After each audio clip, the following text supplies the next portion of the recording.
সাইদুল ভাই মুড়ি খাওয়াইতেছে, সাদাল ভাই কিন্তু চা খাওয়াইবো হারামটারে। সাদাল ভাই কি খাওয়াইতা না?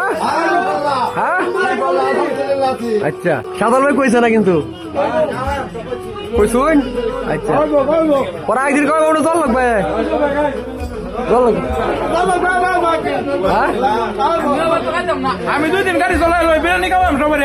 ঠিক আছে 2 দিন গাড়ি অটো চালাই লই সবাই কি কথা যেটা আইনে তো সবার মধ্যে মুরব্বী এর আইনে তো একটা কথা কহান। হ্যাঁ অনেকজন অটুল আছে সারাদিন 300 টাকা অটো চালে খাওয়াই লো বেরিয়ে দো বেড়া তো দৌড়ে আশাবাদী। হ্যাঁ আচ্ছা ইনশাল্লাহ। আচ্ছা এই যে আমাদের সাইদুল ভাই ওই যে লাল শার্ট, উনি খুব দরিদ্র ফ্যামিলির লোক। এটা হিরোইন স্যার একজন ভক্ত মানুষ। উনি যে আজকে আসলে এই যে এই মানে আয়োজনটা করেছে, এটা তার জন্য আমরা মনে করি যে এটা আমরা কাচ্চি বিরিয়ানি খাইতেছি নাকি।